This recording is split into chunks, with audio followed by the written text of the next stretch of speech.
زندگی یہ نہیں ہے کسی کے لیے، زندگی ہے نبی کی، نبی کے لیے۔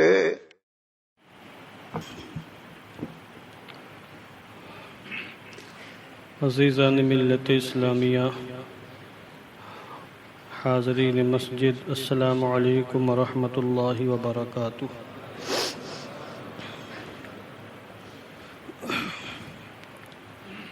نحمده ونصلي ونسلم على رسوله الكريم، أما بعد، فقد قال الله تعالى في القرآن المجيد والفرقان الحميد: سبحان الذي أسرى بعبده ليلا من المسجد الحرام إلى المسجد الأقصى الذي باركنا حوله لنريه من آياتنا إنه هو السميع البصير۔ صدق الله العظيم وصدق رسوله النبي الأمين المكين الكريم، ونحن على ذلك لمن الشاهدين والشاكرين والحمد لله رب العالمين۔ آئیے دل لگا کر اپنی اور ساری کائنات کے مرکز عقیدت حضور رحمت عالم، جان عالم، فخر بنی آدم، سید الانبیاء والمرسلین، ارواحنا فداہ جناب محمد الرسول اللہ صلی اللہ تعالی علیہ وسلم کی مقدس بارگاہ میں درود و سلام کا ہدیہ محبت پیش کریں۔ اللہم صلی علی سیدنا مولانا محمد وبارک وسلم صلاۃ و سلاما علیک یا رسول اللہ صلی اللہ تعالی علیہ وسلم۔ آج رجب المرجب کی 30ویں تاریخ ہے۔ اس ماہ مبارک کو بڑی عظیم نسبتیں حاصل ہیں، اور آج یہ ماہ مبارک ہم سے رخصت ہو جائے گا۔ اس ماہ مبارک کو ماہ معراج النبی صلی اللہ تعالی علیہ وسلم سے بھی جانا جاتا ہے، اور شب معراج کے موقع پر آپ حضرات نے حضرت علامہ رحمانی صاحب قبلہ مصباحی کی زبانی سفر معراج کے حوالے سے کافی اس کو سماعت فرمایا۔ 12 سال میں شاید یہ پہلی بار ایسا موقع ہوا کہ میں شب معراج یہاں حاضر نہ ہو سکا۔ آج میں چاہتا ہوں کہ اس غیر حاضری کی تھوڑی سی تلافی میں آج کروں، اور سفر معراج میں جو اسرار ہیں، نکتے ہیں، معانی ہیں، اور جن میں ہمارے لیے تعلیم ہے، تھوڑا سا ان کو میں واضح کرنے کی کوشش کروں۔ سفر معراج میں، اور میں اختصار بیان کروں گا، 20 منٹ ٹائم میرے پاس ہے، 18 سے 20 منٹ، اسی میں انشاءاللہ میں گفتگو ختم کروں گا۔ سفر معراج میں آپ حضرات نے یہ سماعت فرمایا کہ جب حضرت جبریل امین حضور کی بارگاہ میں براق لائے اور حضور اس پر تشریف فرما ہونا چاہے، اور جب آپ نے ارادہ فرمایا اس پر تشریف فرما ہونے کا، تو براق مچلنے لگا، اور اس پر سواری کو حضور کے لیے اس نے دشوار بنا دیا۔ اس مقام پر اہل عشق و محبت نے، ہمارے علماء نے بڑی پیاری پیاری باتیں لکھی ہیں۔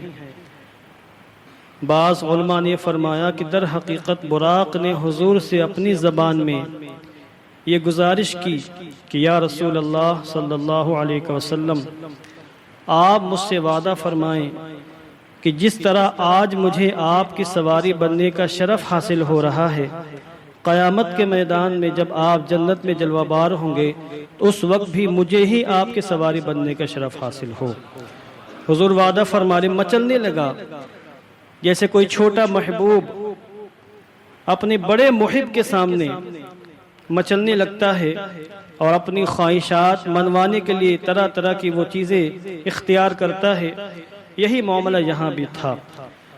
بعض روایتوں میں یہ آیا کہ جب وہ براق مچلنے لگا تو جبریل امین نے ڈانٹا اس کو اور کہا کہ تجھے پتہ نہیں ہے کہ کون ہستی تجھ پر سوار ہونے والی ہے، تجھ پر وہ ہستی وہ ذات سوار ہونے والی ہے کہ نہ اس سے پہلے کوئی عظیم ذات تجھ پر سوار ہوئی، نہ اس عظیم ذات کے بعد اس سے بڑھ کر کوئی عظیم ذات تجھ پر سوار ہوگی، خاموش ہو جا اور پرسکون ہو جا۔ روایتوں میں آیا ہے کہ جنت کے اندر اللہ عز و جل نے 40,000 براق ایسے پیدا فرمائے ہیں جو جنت میں چر رہے تھے۔ ان 40,000 براقوں میں ایک براق حضور کے لیے منتخب فرما کر بھیجا گیا تھا۔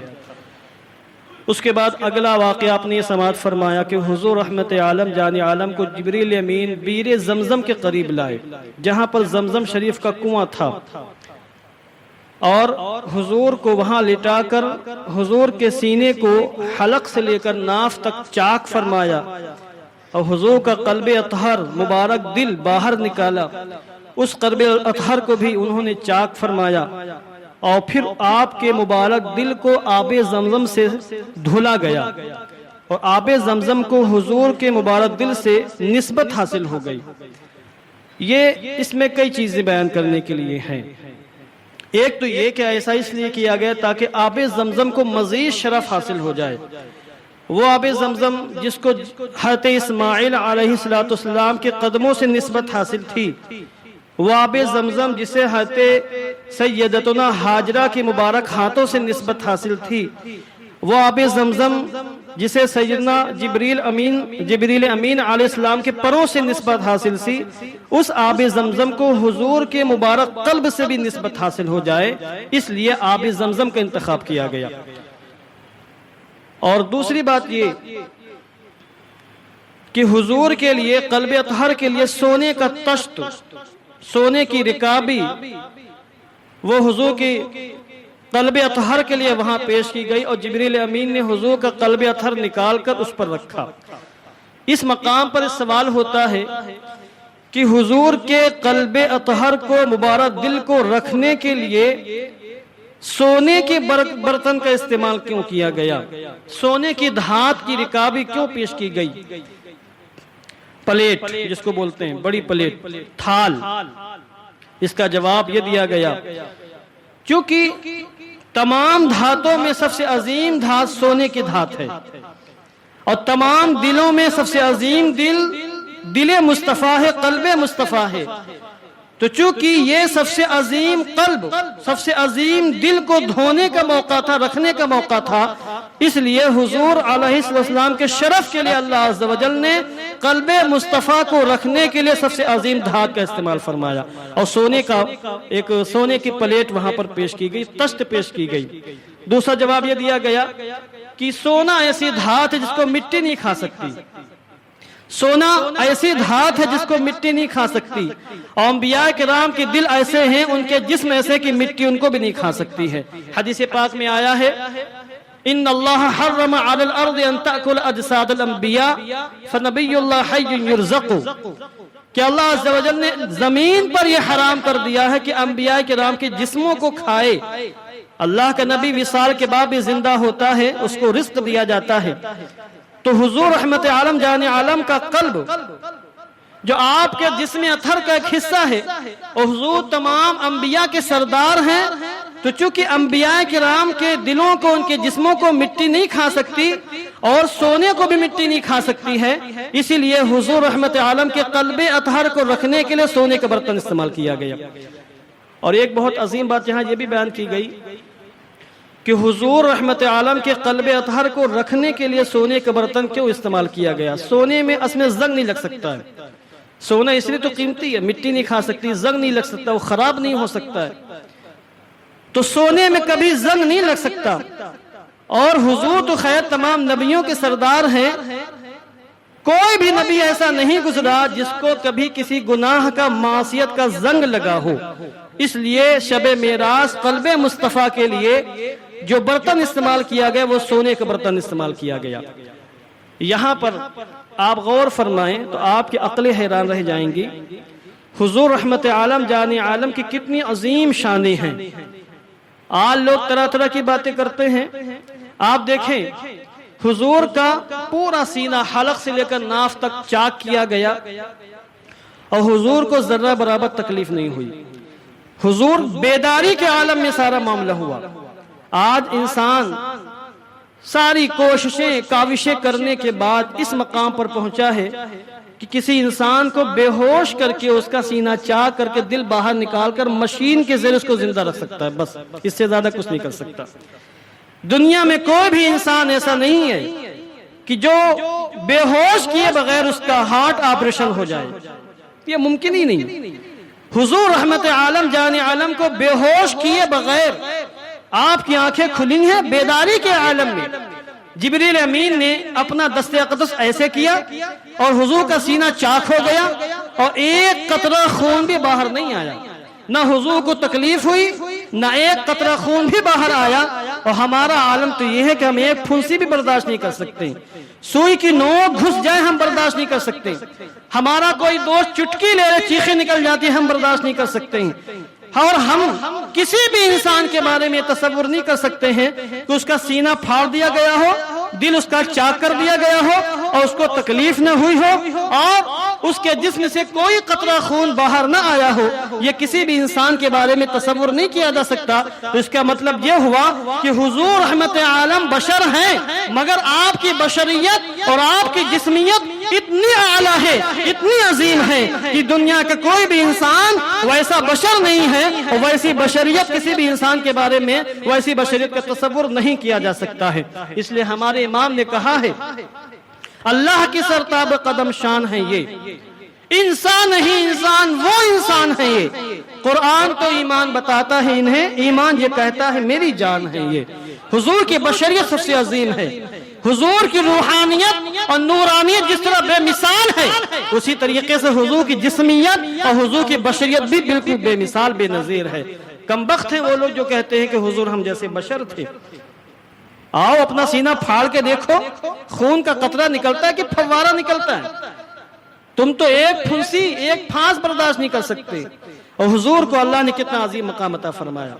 دوسری بات یہ, اس واقعے سے بات بھی ثابت ہوتی ہے کہ حضور رحمت عالم جس قدر بہادر اور شجاع و جری ہیں, کائنات میں ویسا کوئی جری اور بہادر انسان پیدا نہیں ہوا نہ آئندہ پیدا ہو سکتا ہے. کوئی اتنا جری انسان نہیں ہوگا. لوگ تو چھوٹے موٹے آپریشن کرواتے, سن کرواتے, اس کے بعد چہرہ, کچھ تو ایسے بیچارے کمزور دل کے ہوتے ہیں انجیکشن نہیں لگوا سکتے, چہرہ گھما لیتے ہیں, دیکھ نہیں سکتے. کیا حضور کی جرأت اور کیا ہمت تھی اور کیا شجاعت تھی کہ آپ نے کھلی آنکھوں سے پورا اپنا آپریشن دیکھا. کیا آپ کا سینہ چاک ہوا, آپ کا دل اقدس باہر نکالا گیا, اس کو پھر چاک کیا گیا, اس کو مزید نور و ایمان سے لبریز کیا گیا تاکہ حضور رحمت عالم کی آنکھوں میں اور آپ کے دل میں اللہ کا دیدار کرنے کی طاقت اور قدرت صلاحیت پیدا ہو جائے. اور حضور نے ساری چیزوں کا مشاہدہ فرمایا, بیان بھی فرمایا. تو اس لیے معلوم ہوا کہ حضور سے بڑا کوئی بہادر نہیں, حضور سے بڑا کوئی جرأت مند نہیں. اور جب آپ غزوات کا مشاہدہ کریں, مطالعہ فرمائے, غزوہ بدر ہو, غزوہ احد ہو, غزوہ خندق ہو, غزوہ حنین ہو, غزوہ تبوک ہو, جن غزوات میں بنفس نفیس چند معمولی تعداد کے ساتھ حضور رحمت عالم اپنے جانثاروں کو لے کر میدان جنگ میں تشریف لائے, ان کے واقعات آپ دیکھیں تو آپ کہنے پر مجبور ہو جائیں گے کہ جس قدر جرأت و بہادر و ہمت اللہ نے حضور رحمت عالم کو عطا فرمائی وہ کسی کو نہیں عطا فرمائی ہے. ایک اگلی بات یہ واضح ہوتی ہے کہ حضور صلی اللہ علیہ وسلم اپنی زندگی میں اپنے دل کے محتاج نہیں ہیں. دنیا میں ہر انسان دل کا محتاج ہے. کوئی انسان دل کے بغیر زندہ نہیں رہ سکتا. دل پورے جسم کا سردار ہے, یہ بھی آپ جانتے ہیں, مجھ سے بہتر آپ جانتے ہیں. کچھ لوگ کہتے ہیں نہیں دماغ دل پورے جسم کا سردار ہے, دماغ نہ ہو تو انسان بے کام کا. نہیں, دماغ سردار نہیں ہے. دماغ دل کا وزیر ہو سکتا ہے, بادشاہ تو دل ہی ہے پورے بدن کا. ورنہ دماغ کا عالم تو یہ ہے کہ اگر دل چند سیکنڈوں کے لیے دماغ کو خون سپلائی نہ کرے دماغ پاگل ہو جائے گا, انسان پاگل ہو جائے گا. تو دماغ کا تعلق دل سے ہے. دل اگر اس کو خون سپلائی نہ کرے نہیں چل سکتا اس کا کام بھی, انسان پاگل ہو جائے گا. دماغ کے بغیر تو انسان زندہ رہ سکتا ہے, پاگلوں کو دیکھا نہیں آپ نے, مگر دل کے بغیر کوئی انسان زندہ رہ سکتا ہے؟ دل سردار ہے. ہر انسان زندگی میں دل کا محتاج، مگر محمد مصطفیٰ دل کے محتاج نہیں. آپ کا دل باہر آ گیا اور الگ ایک تھال میں رکھا گیا اور آپ اس کو دیکھ رہے ہیں، اور آپ کی زندگی میں ذرہ برابر فرق نہیں آیا. نہ آپ کی سانسیں اکھڑی، نہ آپ کو تکلیف ہوئی، نہ آپ کو کوئی دقت ہوئی، اور آپ نے اپنی آنکھوں سے اپنے دل کا مشاہدہ فرما لیا جو ایک الگ ایک تھالی میں رکھا ہوا تھا. دنیا میں ہر انسان دل کا محتاج، حضور دل کے محتاج نہیں. حضور رحمت عالم سفر معراج آکسیجن لیے بغیر آسمانوں کے اوپر تشریف لے گئے. حالانکہ کوئی انسان زمین کے اوپر 200 میل کے اوپر آکسیجن کے بغیر نہیں جا سکتا ہے. سائنسداں یہ کہتے ہیں کہ 200 میل تک تقریباً یہ ہوا اور آکسیجن ہے، اس کے اوپر ہوا نہیں ہے، خلا ہے. اور چاند یہ تو یہاں سے تقریباً 200 میل، 2 لاکھ میل دور ہے. انسان جاتے تو آکسیجن لے کے جاتے ہیں. اور حضور رحمت عالم سفر معراج میں نہ جانے کتنے اربوں کھربوں میل زمین سے اوپر تشریف لے گئے، کسی آکسیجن کے بغیر، کسی قسم کی کوئی ہوا نہیں لیا آپ نے، کوئی آکسیجن نہیں لیا آپ نے. اس کا مطلب یہ ہوا کہ حضور اپنی زندگی میں آکسیجن کے بھی محتاج نہیں تھے. حضور عالم مکہ سے اوپر تشریف لے گئے، عالم لامکہ میں. پتا چلا حضور زندگی کے لیے مکان کے محتاج نہیں، حضور زمانے کے حد سے باہر تشریف لے گئے، مقام الوہیت میں، عالم حق میں، اور اپنی ماتھے کی نگاہوں سے رب تعالیٰ کا دیدار فرمایا. معلوم یہ ہوا کہ حضور اپنی زندگی میں زمانے کے محتاج نہیں. جب حضور دنیا میں تشریف فرما تھے ظاہری حیات کے ساتھ، تو حضور علیہ السلام کئی دنوں کے روزے رکھتے تھے. نہ آپ پانی پیتے تھے، نہ آپ کھانا کھاتے تھے، بغیر سحری بغیر افطاری کے آپ نے مسلسل کئی دنوں کے روزے رکھے، جن کو حدیث پاک میں صوم وصال کے نام سے جانا جاتا ہے. صحابہ کرام نے بھی کوشش کی کہ ہم بھی صوم وصال رکھیں، مگر وہ بے ہوش ہو گئے، وہ برداشت نہ کر سکے. اور حضور نے فرمایا ایکم مثلی، تم میں سے کون میرے مثل ہے؟ تو معلوم ہوا کہ حضور اپنی زندگی میں کھانے پینے کے محتاج نہیں. انسان دل کے بغیر، آکسیجن کے بغیر، کھانے پینے کے بغیر موجود نہیں رہ سکتا ہے، زندہ نہیں رہ سکتا ہے. اور کوئی بھی انسان زمانے کے حد سے باہر نہیں نکل سکتا، کوئی بھی انسان مکان کی حد سے باہر نہیں نکل سکتا ہے. حضور رحمت عالم اپنی زندگی میں نہ اپنے دل کے محتاج ہیں، نہ زمانے کے، نہ مکان کے محتاج ہیں، نہ کھانے پینے کے محتاج ہیں، نہ آکسیجن کے محتاج ہیں. بلکہ حقیقت یہ ہے کہ حضور رحمت عالم صرف پروردگار عالم کے محتاج ہیں، اور پوری کائنات جس طریقے سے اللہ کی محتاج ہے، اسی طریقے سے رحمت محمدی کے بھی محتاج ہے. حضور رحمت عالم کی شان ہے، اور یہ مقام اللہ نے آپ کو عطا فرمایا. اس لیے ہمارے امام نے کہا ہے کہ منو شما تو کس گنتی میں ہے، حضور کے بعد سب سے اونچا مقام جس پیغمبر کا ہے.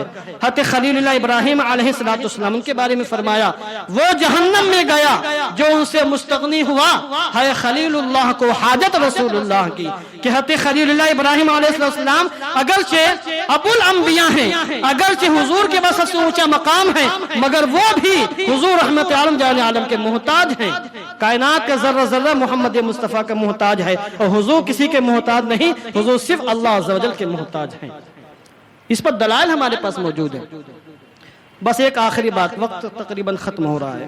کچھ لوگوں کو آفس جانا رہتا ہے اور کچھ لوگوں کو کہیں اور کام سے جانا ہوتا ہے، تو شکایتیں آتی رہتی ہیں کہ روزانہ تاخیر مجبوراً ہو جاتی ہے، گفتگو مکمل نہیں ہو پاتی، گفتگو چھوڑ کے آگے بڑھنا بھی اچھا نہیں لگتا ہے. تو بس آخری بات کہ حضور رحمت عالم جان عالم کو جب معراج پہ اللہ نے اپنے قرب خاص میں بلوایا، تو مسجد اقصی گھما کر کیوں بلوایا؟ اس کے پیچھے کیا راز تھا؟ شب معراج میں ایسے راز ہیں، اگر ان کو بیان کرو تو گھنٹوں درکار ہوں گے. مسجد اقصی حضور تشریف لے گئے، اس کے بعد آسمانوں کا سفر شروع ہوا. اس کے پیچھے کیا راز ہے، کیا حکمت ہے؟ تو اس کا جواب یہ ہے کہ مسجد اقصی وہ عظیم مقام ہے کہ جہاں پر اکثر و بیشتر انبیاء کرام نے نماز ادا فرمائی ہیں، بلکہ کل انبیاء کرام نے نماز ادا فرمائی. مسجد اقصی بعض روایتوں میں آیا کہ خانہ کعبہ کے بعد سب سے پہلا گھر عبادت کے لیے یہی بیت المقدس تعمیر کیا گیا تھا. تمام نبیوں نے نمازیں پڑھی، مگر بیت المقدس کو شرف نہیں ملا کہ وہاں کی ایک نماز 50,000 نمازوں کے برابر ہو جائے، وہاں کی ایک نیکی 50,000 نیکیوں کے برابر ہو جائے. مگر شب معراج جب حضور رحمت عالم کے قدم وہاں پڑ گئے اور اس مسجد اقصی نے حضور کے قدموں کو چوم لیا تو اس کو ایسا مقام حاصل ہو گیا کہ حضور رحمت عالم ارشاد فرماتے ہیں جو مسجد اقصی میں ایک وقت کی نماز پڑھے اللہ عز و جل 50,000 نمازوں کا ثواب اس کو عطا فرماتا ہے۔ تو یہ شرف اس کو حضور کے قدموں کی برکت سے ملا ہے، اور حضور کی عظمت و شان دکھانے مقصود تھی کہ تمام نبیوں کے قدم پہنچے مگر ان مسجد اقصی کو شرف نہیں ملا، اور شب معراج حضور کے قدم پہنچ گیا تو اس کو شرف مل گیا۔ دوسری بات یہ کہ اگر حضور رحمت عالم جان عالم ڈائریکٹ اللہ کی بارگاہ میں جاتے تو حضور کی معراج ہو جاتی مگر نبیوں کے معراج نہیں ہو پاتی، اور مقصود یہ تھا کہ نبیوں کے معراج بھی ہو اور حضور کی معراج بھی ہو۔ چنانچہ جب حضور نے مسجد اقصی میں کم و بیش 1,02,24,000 انبیاء کرام کی امامت فرمائی اور تمام نبیوں نے آپ کے پیچھے نماز پڑھنے کے شرف بھی حاصل کیا اور انہوں نے بیداری کے عالم میں آپ کا دیدار بھی کیا، تو ان نبیوں کی معراج ہو گئی۔ اور جب حضور رحمت عالم اللہ کی بارگاہ میں تشریف لے گئے اور اللہ کا دیدار فرمایا تو آپ کی بھی معراج ہو گئی ہے۔ بلکہ یہاں پر اہل عشق و محبت فرماتے ہیں کہ جب حضور نے نبیوں کی امامت فرمائی تو نبیوں کی معراج ہو گئی، اور جب حضور آسمانوں پر تشریف لے گئے تو آسمانوں کی معراج ہو گئی، اور جب حضور سدرۃ المنتہا کے اوپر تشریف لے گئے، عرش معلی کے اوپر تشریف لے گئے، تو جہاں جہاں سے گزرتے گئے اس مقام کی معراج ہوتی گئی۔ اور جب حضور رحمت عالم جان عالم اللہ کی بارگاہ تک پہنچے اور اپنی ماتھے کی نگاہوں سے اللہ کا دیدار فرمایا تو حضور کی معراج ہو گئی، کیونکہ حضور کی معراج یہ ہے کہ حضور اللہ کی بارگاہ تک پہنچ کر اس کا دیدار فرمائے، اور مخلوق کی معراج یہ ہے کہ وہ حضور کی بارگاہ تک پہنچ کر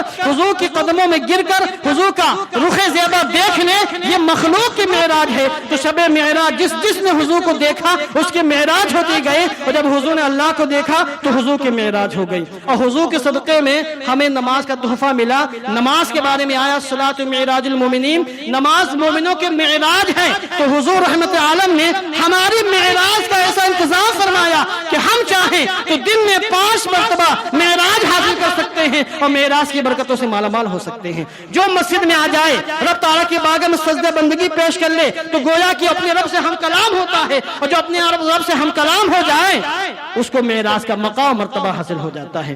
تو نہ صرف حضور کو، نہ صرف نبیوں کو، بلکہ حضور کے صدقے میں ہم جیسے ناکاروں کو بھی معراج کا تحفہ ملا ہے۔